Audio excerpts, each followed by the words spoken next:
Y al nombre de Cristo. Y a su nombre. Y a su nombre. Gloria al Señor. Qué privilegio estar, digamos, por primera vez desde este lugar en esta iglesia, aunque no es mi primera vez aquí, pero sí desde ya directamente desde los altares. Así es que bendecimos esta congregación en nombre de Jehová Jireh, su vecina. Gloria al Señor. Nos sentimos más que privilegiados de estar con ustedes por acá para hacer lo que nosotros hacemos, traer la palabra del Señor y exhortarnos los unos a los otros. Amén. Así es que yo quiero ser lo más conciso posible y quiero que vaya conmigo inmediatamente a la carta a los Filipenses, capítulo 2, por favor, para que de allí pues tengamos una lectura inicial que nos dé el inicio al curso de esta palabra que Dios ha traído para nosotros. Filipenses capítulo 2, versículo 5. Y cuando usted lo tenga, confírmeme que leerá conmigo con un fuerte amén. ¿Alguien dice amén? Y leemos en el nombre del Padre, del Hijo y del Espíritu Santo. Haya pues en vosotros este sentir que hubo también en Cristo Jesús, el cual, siendo en forma de Dios, no estimó el ser igual a Dios como cosa a que aferrarse, sino que se despojó a sí mismo, tomando forma de siervo y hecho semejante a los hombres, y estando en la condición de hombre, se humilló a sí mismo, haciéndose obediente hasta la muerte y muerte de cruz. Padre, gracias por tu hermosa palabra en esta mañana, Señor del cielo. Usa mi voz, usa mi boca, Dios, para que tu palabra sea edificante para todo aquel que la escuche en este día, en el nombre poderoso de Jesús. Amén y amén. Dije y amén. Yo quiero hablar en esta ocasión esta palabra que es la segunda vez que hablo acerca de ella, pero que cada vez que uno predica una palabra que viene de parte del Señor, dice que es nueva cada mañana. Ellas renuevan, es decir, restauran su mensaje en cada ocasión. Ellas no lo modifican para otro nuevo, sino que reanudan el efecto de ese poder para cada ocasión. Y por eso yo quiero hoy hablarle acerca de este tema. Y es, ¿y si no siento nada? Pregúntele a su hermano que está a tu lado. ¿Y si no siento nada? No, yo quiero que usted se lo pregunte con entusiasmo. Y si no siento nada, pregúntele. Y yo quiero que usted se conteste a su corazón con estas preguntas que yo voy a iniciar en esta mañana. ¿Qué pasaría si hacemos solo aquello que nosotros sentimos hacer? ¿Qué pasaría si solo nos movemos basado en nuestros sentimientos, dejando de lado nuestra conciencia?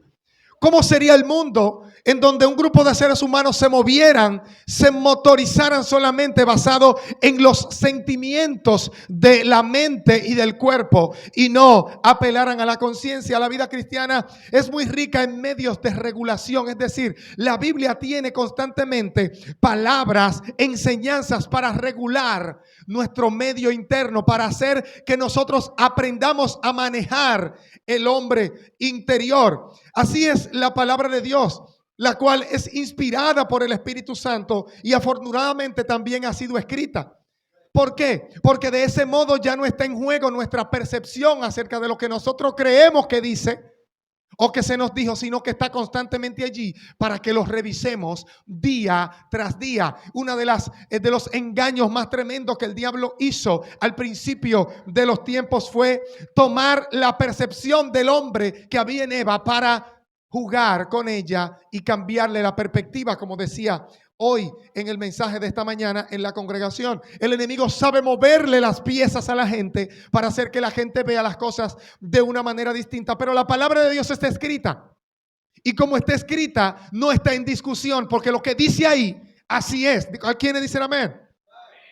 Entonces, nosotros vamos a encontrar que la palabra es escrita, de modo que ya no dependemos de la percepción, sino que el medio de regulación bíblico es normativo. Diga conmigo, normativo. Establece normas claras, es correctivo. Diga conmigo, correctivo.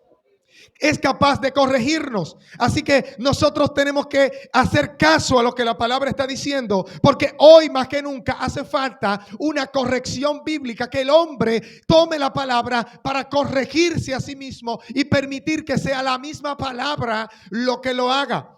Por lo cual dice 2 Timoteo 3:16, toda escritura es inspirada por Dios y útil para enseñar, para redarguir y para corregir, para instruir en justicia, a fin de que el hombre sea perfeccionado para toda buena obra. Te tengo buena noticia en esta mañana. Tú puedes ser perfecto. Hay personas que se jactan y se mofan de decir: nadie es perfecto, como una forma de validar su constante voluntad de vivir cometiendo cada vez los mismos errores. Y se escudan detrás de una verdad que es tomada de un sentido malicioso.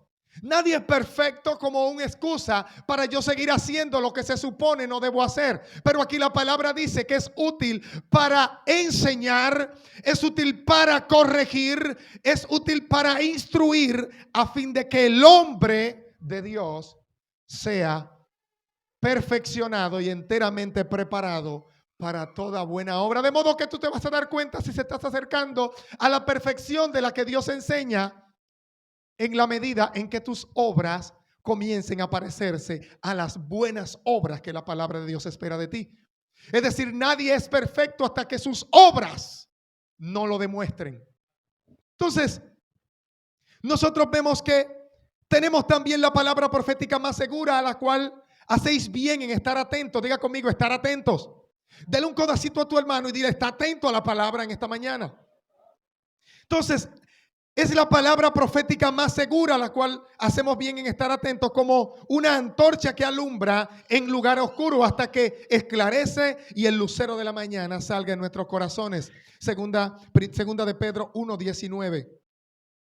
La persona humana está compuesta por un patrón trino. Yo quiero hablarte una palabra hoy que quiero que tú estés concentrado en esto, porque no es una palabra que tú estás acostumbrado a escuchar, pero que puedes revolucionar como un torbellino tu fuero interno y puede cambiar tu vida a partir de este momento.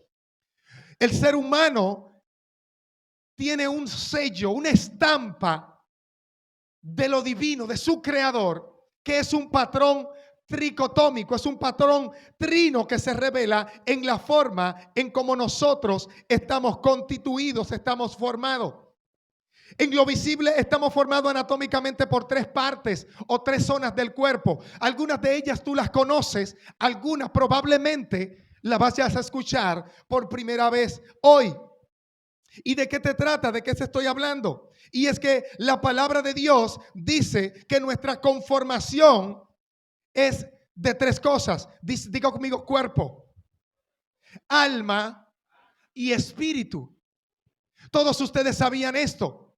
Pero hay algunas cosas que yo quiero decirte en esta mañana, y es que el alma, así como todo nuestro ser, es tricotómico, está constituido de tres partes. Cada una de esas tres partes a su vez conlleva una tricotomía, una formación de tres partes también. Y yo quiero tocar dos de ellas y voy a hablarte sobre una de manera específica.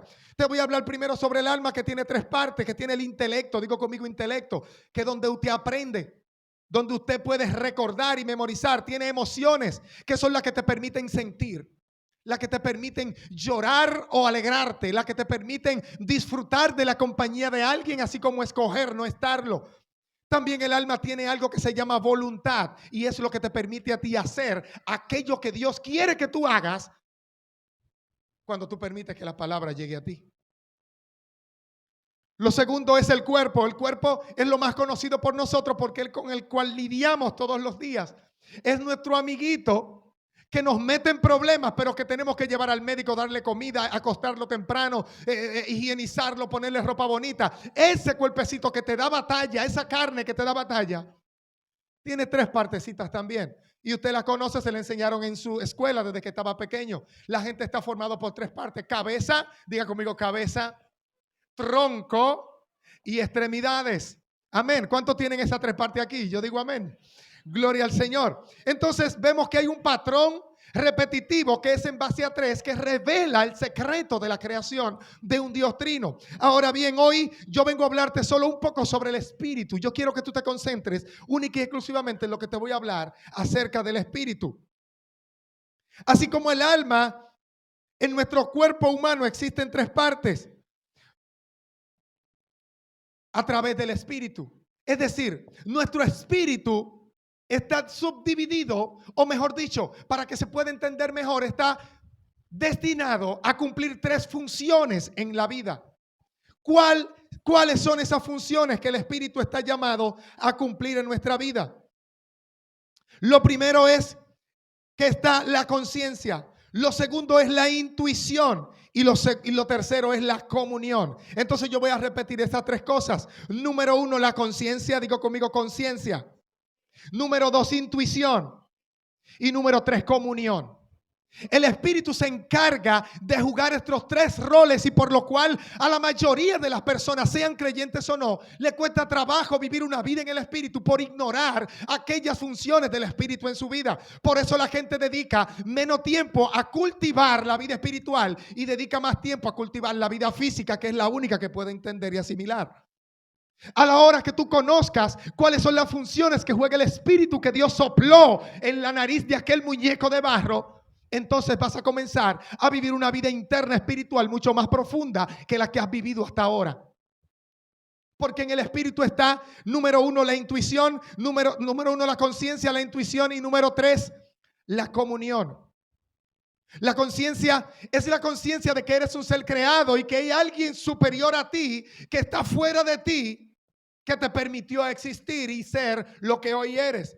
Eso es una conciencia que permite que al hombre le suceda lo que dice Romanos capítulo 1. Por lo cual no hay necesidad de demostrarle la existencia de Dios a nadie, porque Pablo dice que Dios se les reveló a los hombres a través de las cosas hechas, de modo que no tienen excusa. O sea, perder el tiempo diciéndole al Señor, a la gente, que el Señor existe y que es real, se constituye en gastar energía en vano. Porque Dios ya se les reveló a la humanidad. Lo que pasa es que, como él mismo dice, después que se creyeron sabios, se hicieron necios en su propio razonamiento y terminaron adorando a la creación en lugar del creador. Por eso se le fue entregado a una mente reprobada, para que se pierdan por cuanto no quisieron creer a la verdad. Pero tú y yo, que hoy estamos aquí, que si creímos a la verdad, estamos conscientes de que hay una conciencia espiritual en nuestra vida que reclama por acercarse a su creador para ser vivificada.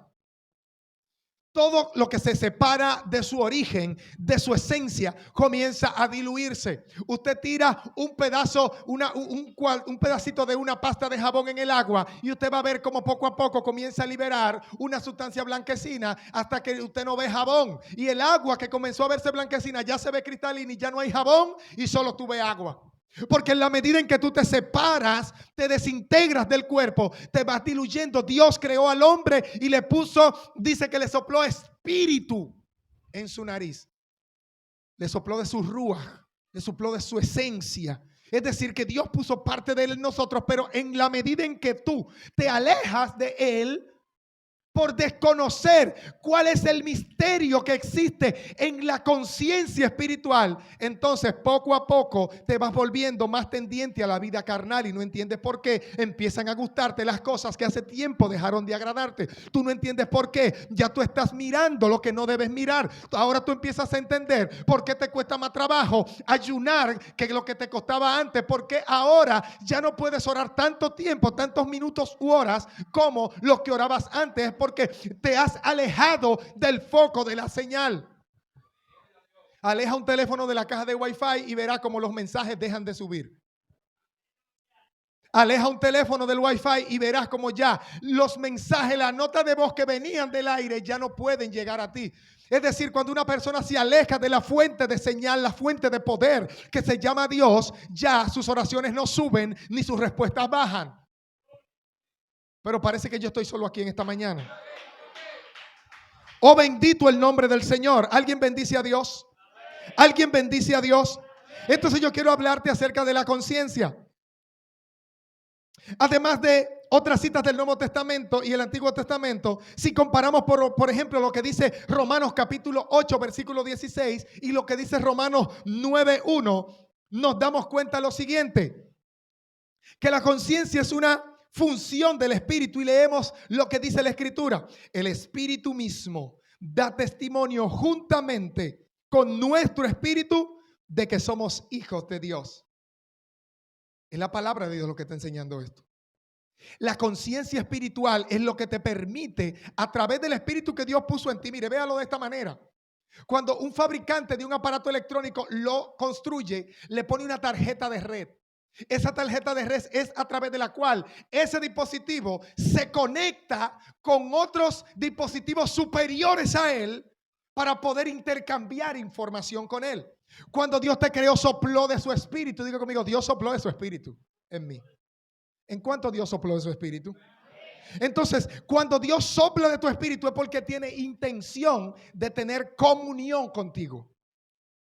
Pero eso no va a ser posible si tú no eres consciente de cuál es el mecanismo por el cual tú te conectas con Dios. El único ser vivo sobre la tierra que puede conectar el cielo y la tierra a través de un clamor se llama el hombre, el ser humano. Usted se tira dentro de una, yo no sé, yo estoy solo. Si yo fuera usted, yo diera un aplauso al Señor, porque es ese principio lo que permite que nosotros podamos acceder a todo lo que Dios dice que Él va a hacer en nuestra vida. Usted se puede tirar en una chocita de un campo muy apartado, cabeza abajo y colas hacia arriba, y allí el Señor va a escuchar y algo de parte de Dios descenderá del cielo en tu favor. El único ser vivo que puede lograr eso se llama el hombre, porque fue en el único ser que Dios, después de haberlo creado, sopló en su nariz aliento de vida. ¿Alguien puede decir él vive? ¿Vive o no vive?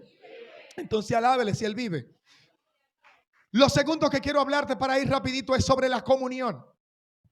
La comunión con Dios tiene íntima relación con la adoración. Si no hay perfecta comunión con el Señor, la adoración no es auténtica.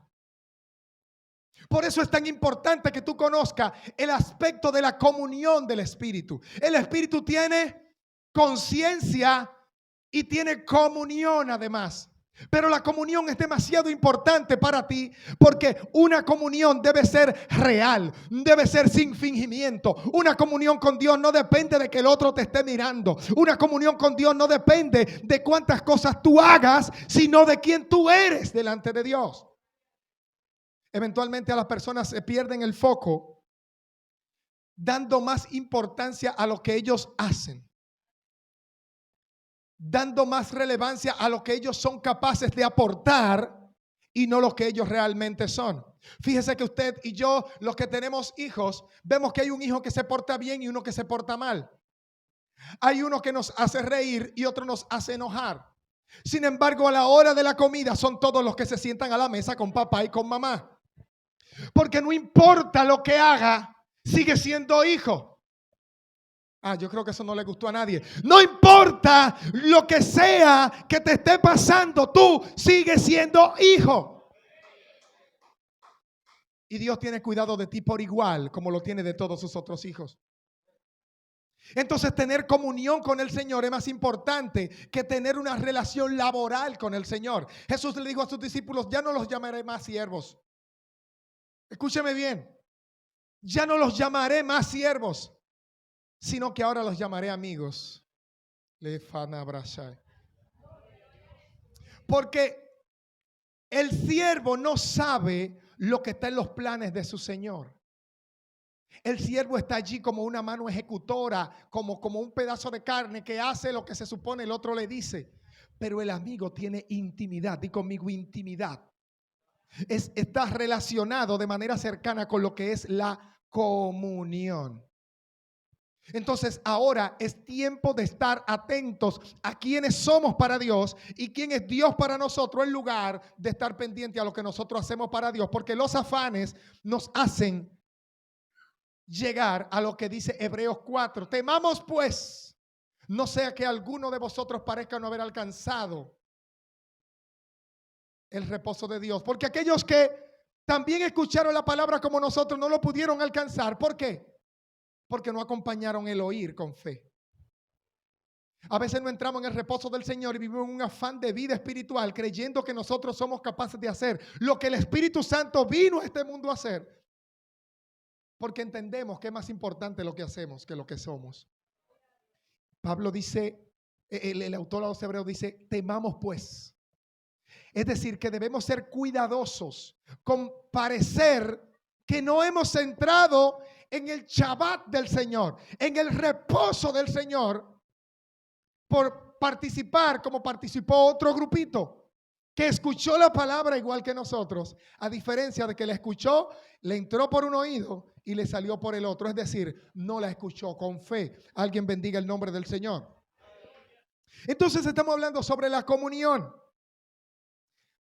La función de adoración se encuentra en el Espíritu. Es decir, esa naturaleza espiritual que existe en nosotros, de esa necesidad de adorar, no existe en la mente. Diga conmigo, eso no existe en la mente.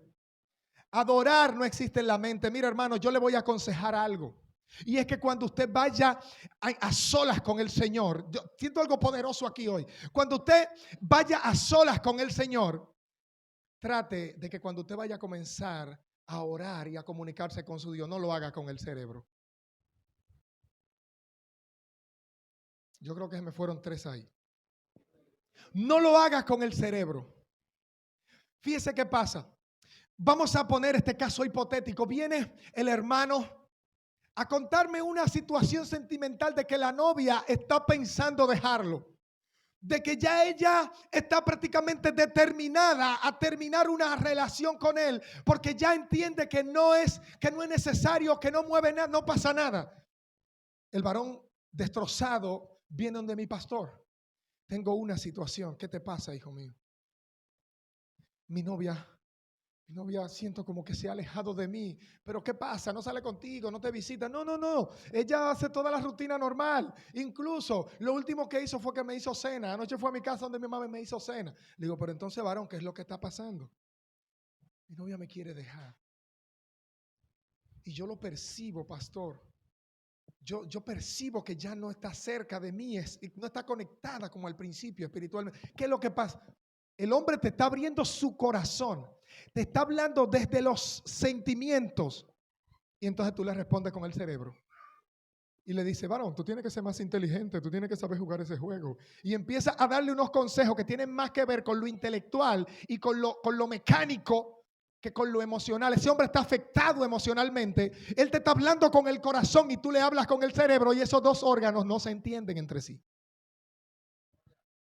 Te hago esta analogía para comprender, para hacerte entender que cuando tú vas a la presencia de Dios, la inversión de recursos que debes hacer no son los recursos psicológicos, los recursos intelectuales para conectar con la presencia de Dios. Debes ir en el Espíritu. Di conmigo, en el Espíritu.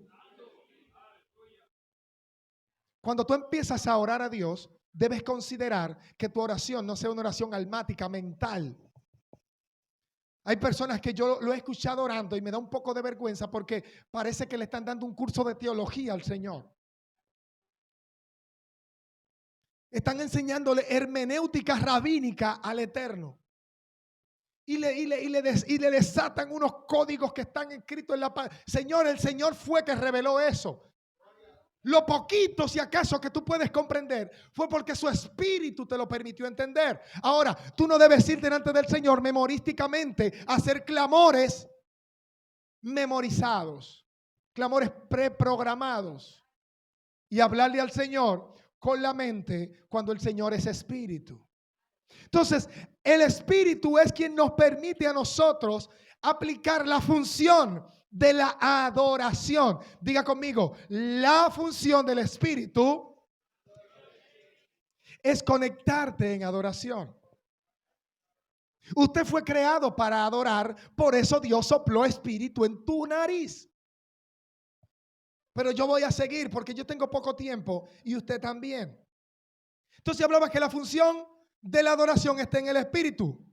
Dijo el Señor Jesús a la samaritana, mas la hora viene y la hora es cuando los verdaderos adoradores adorarán al Padre Aquí yo quiero que usted me acompañe en el espíritu y en verdad. Ah, no, yo sé que se fueron todos. Adorarán al Padre en el espíritu. Amén. Porque también el Padre, tales adoradores, busca que le adoren. Es decir, el Señor no anda buscando gente que se sepa oraciones del Talmud. No anda buscando gente que se aprenda plegarias del Sidurín hebreo.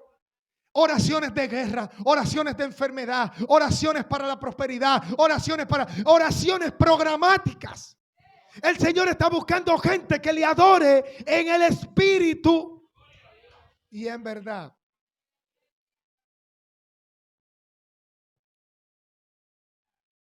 Pero eso es lo que más hacemos comúnmente. Fulano va a iniciar el servicio, dirige 15 minutos de oración. Hermano, 15 minutos es una batalla, pero por cuestión del tiempo tenemos a veces que hacerlo. Porque en 15 minutos todavía el cerebro está vivo. Diga conmigo, está vivo en 15 minutos. Cuando usted llega de la calle sofocado que de todo lo que vio, de todo lo que le vocearon por la ventanilla del vehículo,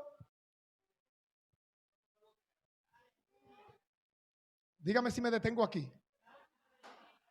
Y usted llega y se coloca quizá en un asiento de esos, a intentar entrar en comunión con el Señor. Es terrible la cantidad de cosas que suceden antes de usted poder sentir la chispita de la bujía del Espíritu. Todo lo que usted no pudo resolver en el empleo ese día comienza a llegarte cuando tú bajas la cabeza. Peor aún, pareces haber hallado solución a los enigmas más complicados de la humanidad justo cuando tú quieres entrar en comunión con el Padre. Reprendí al diablo porque tú no estás ahí para resolver los problemas de la humanidad sin antes entrar en contacto con tu Creador. Pero así es la mente. Y por eso es tan peligroso ir a la presencia de Dios con la mente. Entonces, el Señor le dice eso a la samaritana y sigue en el 24 diciéndole, Dios es espíritu y los que le adoran en espíritu y en verdad es necesario que le adoren. Existe una necesidad, hay un grito, hay una demanda, diga conmigo demanda, de gente que adoren en el espíritu. Adoradores tremendos, voces súper entrenadas, porque ahora hay muchos ejercicios para entrenar la voz, hasta esta voz tan ronca y tan difícil. Si un maestro de canto quiere ponerme a cantar y entonar, lo logra. Claro, va a tener que tener doble unción para lograrlo conmigo, pero lo logra. Entonces tú ves gente entrenadas, bien entrenadas, para cantar y para sacar al otro de su casilla ahí, del lugar donde está, y ponerlo a saltar. Libertad de la casa de Dios. Libertad. Y todo el mundo, güey. Y usted dice, wow, ¿qué es poder? No había poder, ahí había entrenamiento.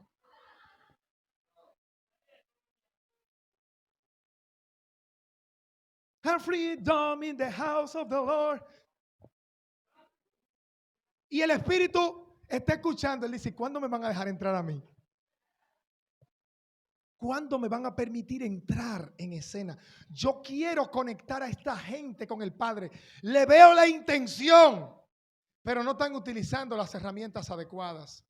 Mire, dice un dicho muy popular aquí, que de buenas intenciones está lleno el infierno.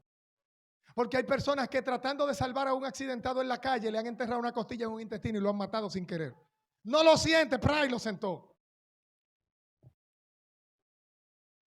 Porque a veces tú tienes buenas intenciones. Queremos provocar un ruido. Dámele a esa batería tantos repiques como tú puedas por segundo. Ese piano tú tienes que inventarte dedos nuevos para poder. Pero el Espíritu está esperando la oportunidad de que tú le dejes conectarte con la esencia de la adoración, para que el Dios que es espíritu sepa que hay un hombre de Dios o una mujer de Dios adorando en ese lugar. Y voy finalizando ya. Si usted quiere, puede adorar a Dios. Voy a tocar el tercer punto o la tercera función del Espíritu en tu vida, que es la intuición. Pastor, ¿de qué usted me está hablando ahora? ¿De psicología? Mire, yo no sé, pero sígueme, por favor. La importancia de la intuición, que es la segunda función del Espíritu. Diga conmigo, la segunda función del Espíritu. Pero no del Espíritu de Dios, sino del Espíritu humano regenerado. Esa es la intuición. Es la tercera función del Espíritu humano regenerado. En términos generales, ¿qué podemos nosotros entender por intuición? Bueno, yo te voy a ayudar. Indiferente de las connotaciones filosóficas que tú puedas escuchar, muchas descripciones, muchas definiciones de diccionario, mucha dialéctica, mucha palabra bonita, la intuición va mucho más alejado de lo que tú te puedes imaginar de eso. ¿Qué es la intuición? La intuición te permite detectar la esencia de las cosas al primer golpe de vista. De acuerdo a muchos sabios y entendidos, dicen que es el sexto sentido. Es lo que te permite a ti olfatear que ahí hay algo. Los padres que tienen hijas adolescentes ya saben de eso. Que un tipo viene a hacer la tarea para la casa, yo me sé esa ya.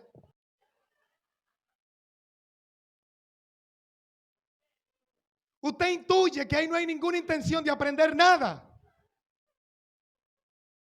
Porque si de verdad quisiera concentrarse en aprender algo, se encerrara en una biblioteca a solas, con todos los libros disponibles acerca del tema que va a estudiar. No, él quiere ir a la galería de tu casa con tu hija. Entonces tú tienes que por intuición saber que no hay tal intención de aprender ninguna bendita clase. Pero yo no vine a hacerte reír, yo vine a hacerte entender que la intuición es importante una vez nosotros hemos venido al Señor. Se entiende por intuición el conocimiento inmediato de un objeto, lo que implica su visión. También se ha definido intuición como conocimiento inmediato de una verdad. La intuición se opone al razonamiento discursivo. Cuando tú estás sospechando algo, que el espíritu te está moviendo a que eso es por ahí, tú no coges explicación de nadie. Aquí nadie te lo arregle. Que tú sabes que ahí las cosas no andan bien. Primero de Corintios capítulo 12 revela acerca de un don que en este tiempo escasea. Y ha sido intención del enemigo que las personas se descuiden de este don, que se llama el don de discernimiento de espíritu, porque la carencia de este don es la que ha llevado a la gente a blasfemar de los otros dones. Y te voy a poner claro, hay personas que dudan rotundamente del don profético. ¿Por qué dudan del don profético? Porque un día un falso profeta lo engañó. Como un falso profeta le habló mentira, entonces él dice, en este tiempo no hay profeta. El último de los profetas fue Juan el Bautista. Pero ¿es acaso culpable otro profeta de que tú no hayas pedido, como dice el apóstol Pablo, los dones mejores? De que tú no hayas ido en oración y a través del Espíritu Santo recibir como regalo. Es un paquete que está para todo creyente. Levanten la mano los que son creyentes aquí. Eso está disponible para la iglesia. Por eso, hermano, no quiero que ignoren acerca de los dones espirituales.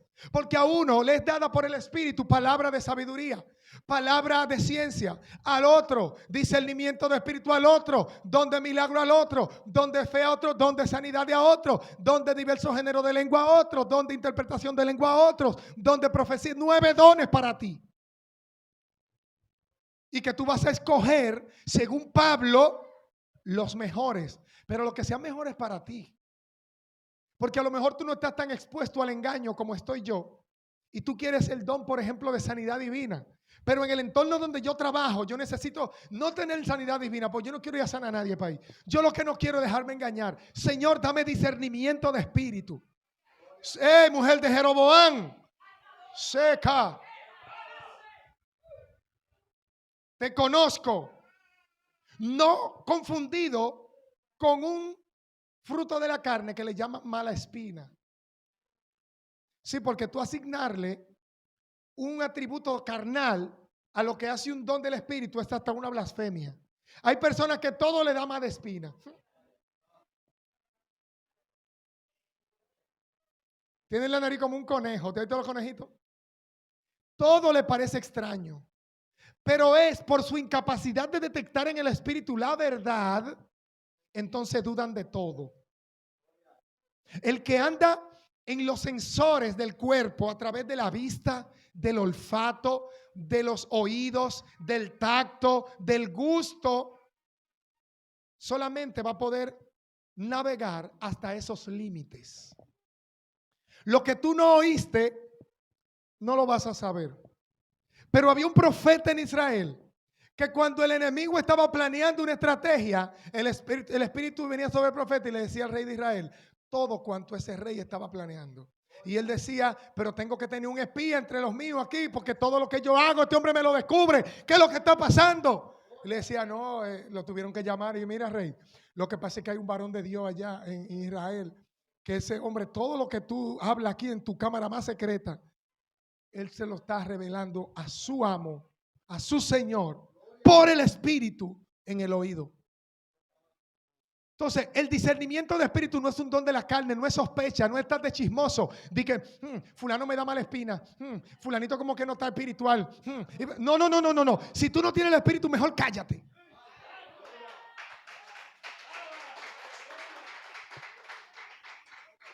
Pero el Espíritu de Dios es quien nos guiará a toda.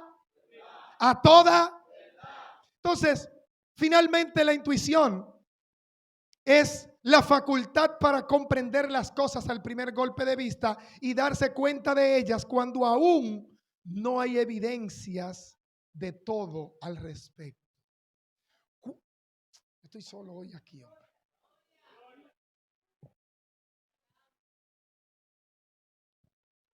Hay cosas que el hombre no tiene evidencia de ellas, pero a ti te constan. Hay gente que está esperando a ver si la ciencia termina de demostrar cuál es el origen de la vida humana, pero tú sabes que tú tienes un creador. Tú no tuviste que escribir 200 libros ni leerte toda una biblioteca para comprender de que Dios a ti te creó y que hay más evidencias de que esto es creación y no evolución. Sin embargo, hay otros que no ven las cosas como tú la ves y te la van a querer explicar de otra manera. Pero la intuición que solo viene a través de un espíritu regenerado te dice, a mí nadie me vende ese cuento. Dios a mí me habla. Dios trata conmigo. Dios me cuida. Dios me provee. Cuando tengo hambre, Dios trae comida. Cuando no tengo empleo, Dios me da empleo. Cuando está pasando algo en lo secreto con mis hijos, Dios me tira de madrugada. Yo no sé si es que hay gente aquí que no conecta, pero hay cosas que nadie tiene que explicártela. Pero el Espíritu te las da a conocer. Por eso el Señor dijo, no se preocupen por lo que tendrán que decir cuando sean llevados delante de las autoridades y delante de los que los acusan, porque el Espíritu Santo les recordará todo lo que deben decir. Hay gente que cuando va para donde un presidente, para donde un funcionario, se lee 3 líneas de una frase que le va a decir para convencerlo. Bueno, yo quiero vaciar las zapatas de la iglesia y me voy a juntar hoy en una reunión que va a estar el presidente Abinader o cualquier otro presidente de cualquier otro tiempo. Déjame ver, yo le voy a decir esto, para no meter la pata, déjame calcular las heces que voy a meter y todas las cosas, porque le voy a decir eso. Hermano, cuando tú tienes la gracia de Dios, tú no tienes ni siquiera que hablar. Yo recuerdo que cuando yo estaba joven, que estaba terminando la universidad, iba donde un ministro de Estado, el cual me dijo que fuera cuando yo me graduara. Cuando yo hago la graduación, no devolví mi toga ni nada, sino que la metí toda en un bulto y al siguiente lunes cogí para Santo Domingo, a donde ese ministro. Me dice, ven, cuando tú te gradúes, ven. Y yo le voy a decir, cuando yo llegue, le voy a decir esto y esto. Porque yo quería un empleo, mi primer empleo. Amados, cuando yo llego allí, Dios prepara los ambientes y te enseña que no es por el poder de tu mente ni por tu boquita. Él lo hace porque Él quiere. Y yo estoy así con todo esto embuchado que no se me vaya a olvidar. Adiós. No quiero ni hablar, no se me vayan a salir las palabras y después se me pierdan y no las encuentre. Cuando él arranca con el discurso, este joven, esto, y dice todo lo que vaya a decir, y foto con él y no sé qué cosa. Cuando yo digo que termine para decirle lo que le voy a decir. Cuando el hombre ve todas esas cámaras y ve que está todo eso ahí, el hombre comenzó a hablar solo, hermanos. Yo tenía mi currículum en el bulto. Tenía programado lo que le iba a decir. Todo ahí. Y digo, vengo listo. Hoy no me voy sin mi bendición. Pero el ángel de Jehová acampa alrededor de los que le temen y le defiende. Él va adelante. Sucede que el hombre dijo todo lo que yo necesitaba que él dijera luego de mi discurso. Antes de que yo siquiera hubiera abierto la boca. Desde hoy, este joven fulano de tal, aquí, Digo, bueno, yo recogí todo lo que tenía y dije, bueno, ya nos fuimos. El Espíritu Santo es quien revela. No tenemos que calcular las cosas. El Espíritu, si tú lees la palabra, es con estas palabras que tú vas a vencer. Termino. El espíritu humano, después de haber sido regenerado, posee la vida de Dios. También desarrolla esa facultad de conocer y discernir. Diga conmigo, discernir. Directamente lo que el alma por sí sola no puede. No se trata aquí de conocimiento de las cosas de origen externo. Recordemos que el Espíritu de Dios mora en el espíritu del creyente. Por ejemplo, si nosotros leemos 1 Corintios 2:11, ¿qué dice? Porque ¿quién de los hombres sabe las cosas del hombre sino el espíritu que mora en él? Así tampoco nadie conoció las cosas de Dios, sino el Espíritu de Dios. Pero, ¿qué pasa si no siento nada ante estas tres cosas? Porque aquí hemos hablado de todo lo que el Espíritu hace, de todo lo que el Espíritu siente, de todo lo que... que nosotros tenemos un sentir. Dice Efesios 2, Filipenses 2, dice... Tengamos nosotros el mismo sentir. Quiere decir que en Cristo hubo un sentir. Ahora nosotros no podemos manejarnos por sentimiento en esta ocasión. Nosotros no podemos andar por sentimentalismos en este tiempo, sino que debemos andar conectados con la verdad bíblica, que es la única verdad potable al alma. Lo único que puede hacer que nosotros tengamos un rumbo certero se llama la palabra del Señor. Es decir, que a veces no vamos a sentir. Dentro del pueblo evangélico hay una cultura, y es decir, yo siento hacer esto. Yo sentí de parte de Dios. Mire, hermano, yo le aconsejo que deje de sentir. Pastor, y este pastor vino a cambiarme a mí el evangelio ahora. Que deje de sentir y comience a ser consciente. Uno de los atributos del Espíritu es la conciencia. A veces tú sientes cosas que no son, pero cuando entras en conciencia te das cuenta de la diferencia.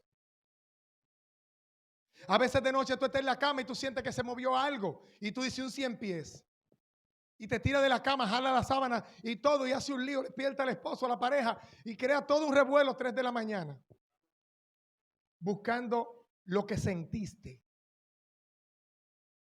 porque tú no estabas consciente, estabas dormido. Es tiempo de que en el espíritu la gente despierte y deje de sentir y comience a ser consciente. Alguien bendiga el nombre del Señor. ¿Qué pasa si yo no siento nada, pastor? ¿Qué pasa, por ejemplo, ante tus deberes sociales? Tú tienes deberes sociales, por ejemplo, uno de los más importantes es lo que dice Deuteronomio capítulo 5, versículo 16. Honra a tu padre y a tu madre para que te vaya bien y los días en la tierra te alarguen. Pero pastor, es que mi papá no me crió. Ese hombre apareció después que ya yo era adulto. Es que ese hombre nunca me dio un par de zapatos y yo como que no siento honrarlo. Aquí la palabra de Dios dice, honra a tu padre y a tu madre cuando él haya sido bueno contigo y te haya comprado 4 pares de zapatos. Así es como lo dice. Aquí dice, honra a tu madre cuando tu mamá fue la mujer más seria de la bolita del mundo mundial y que ella nunca cometió un error y que ella siempre respetó a tu papá y que ella siempre se portó bien y que ella, dice así la escritura. Dice, honra a tu padre y a tu madre. Y honrar no es solamente bendición, mamá. Bendición, papá, honrar implica.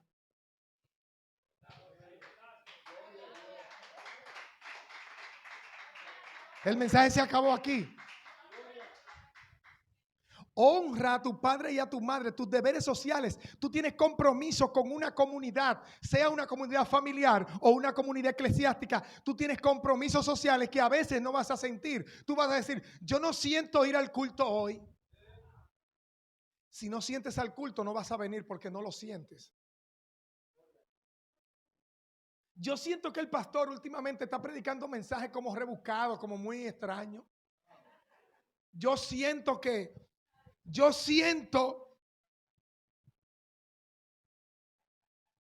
como que todos los mensajes que el pastor está predicando últimamente son dirigidos hacia mí. Como que no hay más gente en la iglesia. Yo siento. Y basado en sentimientos, un día te agarra la melancolía, la frustración, el enojo, la ira, el rencor y todos esos sentimientos que vienen acompañados de una profunda sensibilidad en la carne.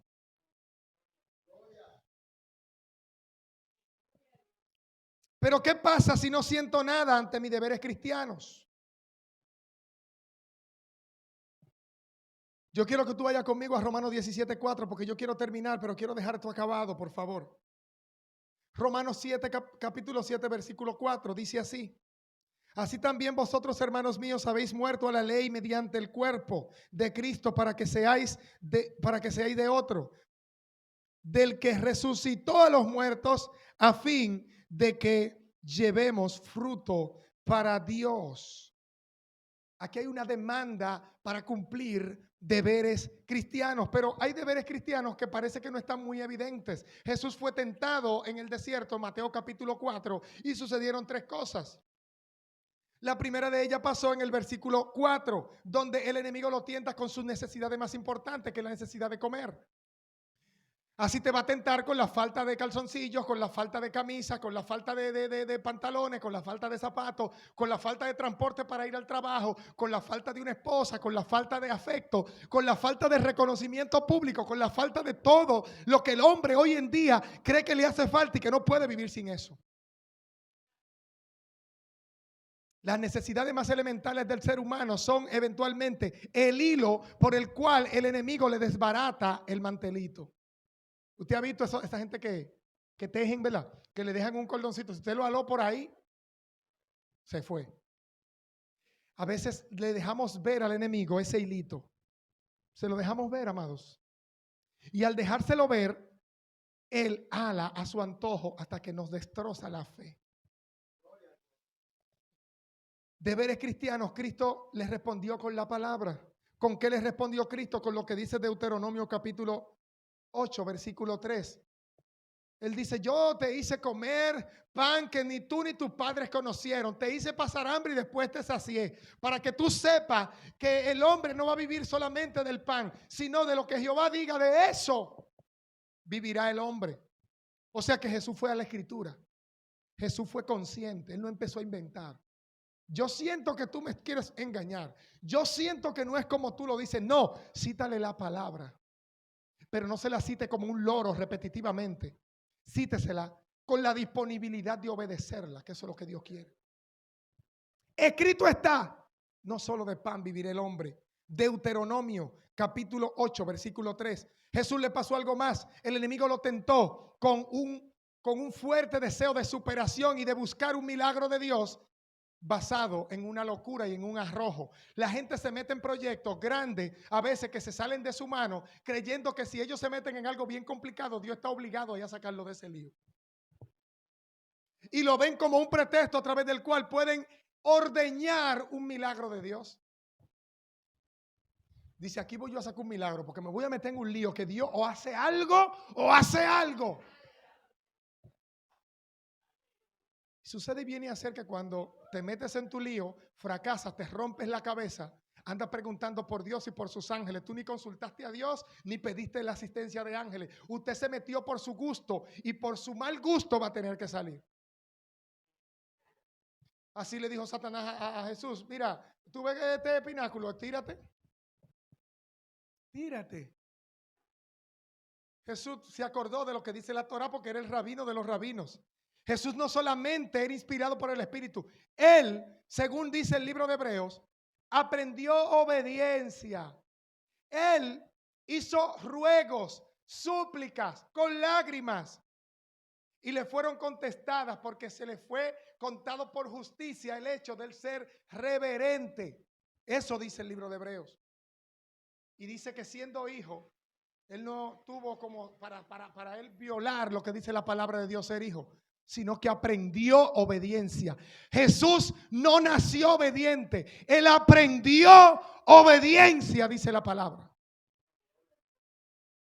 Y como aprendió obediencia, él se acogió no a lo que él hacía como Cristo que era, sino a lo que él había recibido como hijo que era.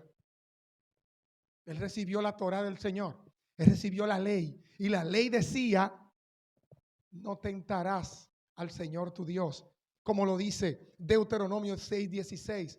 No tientes a Jehová tu Dios como lo tentaron nuestros padres en Masá. Le citó la palabra. Muchos evangélicos creen que Cristo se inventó esos textos ahí en Mateo 4. Esos pasajes no están, no aparecen por primera vez en Mateo 4. Cristo se fue al Pentateuco. Cristo se fue a Deuteronomio. Cristo se fue a Éxodo.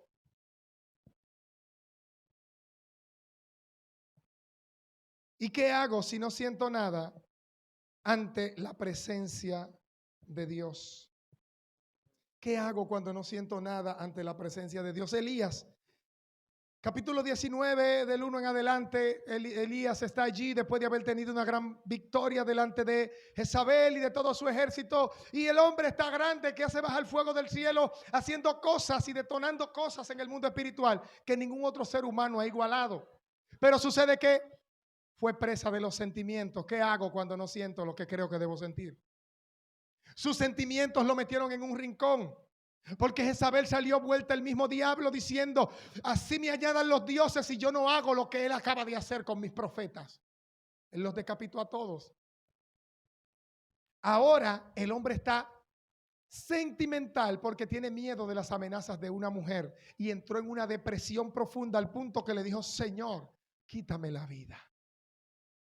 A ese rincón te llevan tus sentimientos. Sigue andando por los sentimientos y te veré la próxima semana tirado en una habitación de tu casa diciendo, Señor, primero mejor mátame.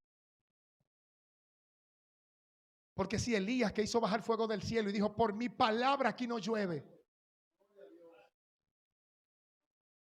ese se trancó en una cueva diciendo, Señor, mejor quítame la vida. Porque él sentía que solo él quedaba. Y sus sentimientos lo llevaron a sentirse una fruta exquisita.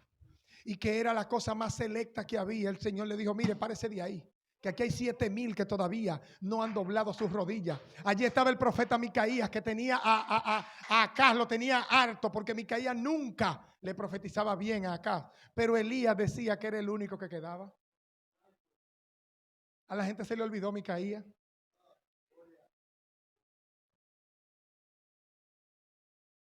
¿Quién lo llevó a ese rincón de su alma? Los sentimientos. Y le dijo, mátame. Y después siguió todavía andando en el sentimiento. Y dice que Dios vino a hablarle. Y de repente hubo un terremoto que rompía las piedras. Y no sintió a Dios. Y de repente vio que vino un fuego que barrió con todo. Y él salió de la cueva a ver. Y no sintió a Dios. Pero de repente vino un silbo apacible. ¿Y usted cree que él sintió algo? Él no sintió nada. Entonces Dios desde ese silbo apacible le habló. Si tú no sientes venir al culto porque hoy va a predicar el hermano Francisquito el Cojo, ¿tú crees que ese día Dios no va a hablar? Quédate en tu casa y verás cómo gente comienzan a profetizar aquí, cómo gente comienzan a operar en milagros, cómo gente comienzan a recibir sanidades, porque Juancito el Cojo desató una palabra que tú no sentías venir a escuchar. Y que si no siento nada, ponte de pie, que el Señor te bendiga. Padre, gracias por tu amor y tu misericordia. Tus bondades son infinitas, son inescrutables. Grande es tu fidelidad. Ahora te pido, Dios mío, que despojes a este pueblo de sentimientos carnales y los revistas de las armaduras del Espíritu. Padre de la gloria, que aquí aparezca el adorador que tú andas buscando, el que adora en espíritu y en verdad. Dele un aplauso que suba al cielo. Que Dios le bendiga y la persona que continúa.